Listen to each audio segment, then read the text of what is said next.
Hello dear students. In today's class, we will prove yet another interesting result related to normal subgroups, and we will also find all possible normal subgroups of a non-abelian group. So let's look at this result first. Let G be a group and H be a subgroup of G such that H is of finite order and H happens to be the only subgroup of this order. So H is the only subgroup of G of this particular order. Then we will prove that H has to be a normal subgroup of G. So let's write down all the facts that we know. Let H be a subgroup of G. H is finite. So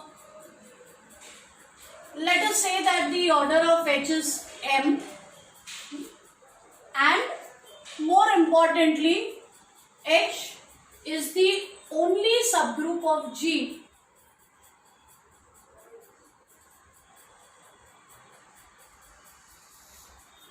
of this order. So let us assume that order of H is M and that G has no other subgroup of order M. We have now got to prove that H is a normal subgroup. Already it's a subgroup, so I only need to check one of these conditions. So in this case, I will prove that G H G inverse is the same as H. Well, that's easy if you go back to the result that I have proved in the last lecture of chapter 4. I will give the link in the description box below. So if you want, there is a miscellaneous problem that I have solved in that video. At that stage I had said that this problem directly does not have anything to do with Lagrange's theorem, but it will be useful to us in a later lecture. So now's the place where we are going to use it. We had proved that if H is a subgroup of G, A is any element of G, then AHA inverse also becomes a subgroup of G. And in the second part of this problem, we had proved that if H is finite, then the order of AHA inverse is the same as the order of H. So I am referring to this problem and I will be using this result now. So firstly, if I take any element G in capital G and I use this result, then I know that G at G inverse is also a subgroup of G. And from the second part of that same result that I am talking about, because the order of H is M, it's finite, it will follow that the order of this subgroup will be the same as the order of H. That means it will be equal to M. So here I have proved that G H G inverse is also a subgroup of G and the order of this subgroup is M. So this is a subgroup of G of order M, but our assumption is that H is the only subgroup of G of order M. G cannot have any other subgroup of this order. So if at all somehow G has a subgroup of the same order, then that is possible only if that subgroup is the same as H, because it does not have any other subgroup of this order. So if at all I get a subgroup of this order, then this subgroup has to be the same as H, and this is true for all elements in the group capital G. Therefore this subgroup is normal. So if you come across a group in which you have a subgroup of a specific order and it happens to be the only subgroup of that order, then you can straight away use this result to conclude that the subgroup is normal. Now let's look at a very interesting example. We are going to try and calculate all normal subgroups of the group of quaternions. Quaternions, by the way, is an important and an interesting example of a non-abelian group.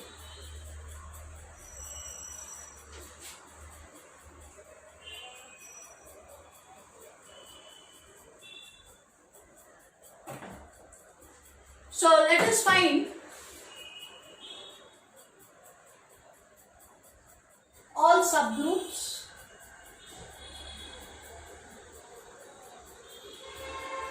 of the group of quaternions.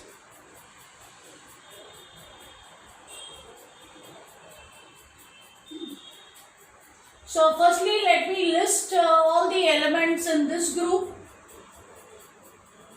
This group has 8 elements in all, given by +1, -1, +i, -i, and so on. So it has 8 elements in all. It is a finite group. It is a non-abelian group, and I am interested in finding out all normal subgroups. No, not all subgroups. I am interested in finding out all normal subgroups of this group. So just like we did before for Z6, our first step should be to find all possible subgroups of this. And again, this has been done in an earlier lecture. So I will simply borrow the result from there, and let me first list all subgroups of Q, and I'll call them as H1, H2. So firstly we have the trivial subgroup, then we have the subgroup containing 2 elements, 1, -1, then we have subgroups of order 4,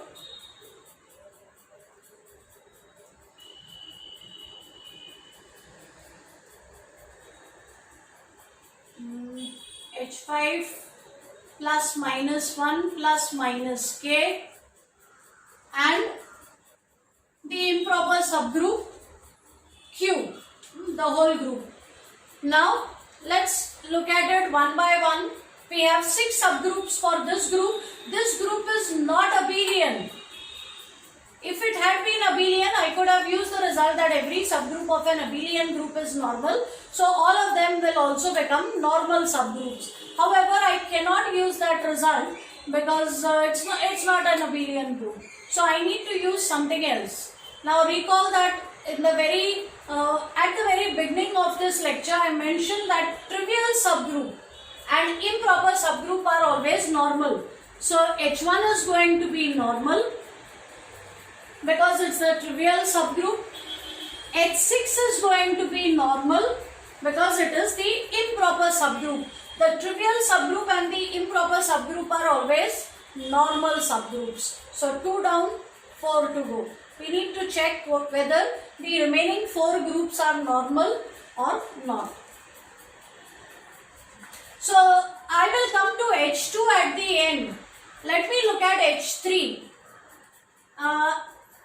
In the last lecture, I have proved an interesting result which says that if I have a subgroup of index 2, then that subgroup has to be normal. So let's calculate the index of H3. Index of H3 is the order of the group divided by the order of the subgroup. Order of the group is 8. Order of this particular subgroup is 4. So index of this subgroup is 2, and therefore this subgroup is a normal subgroup of the group of quaternions.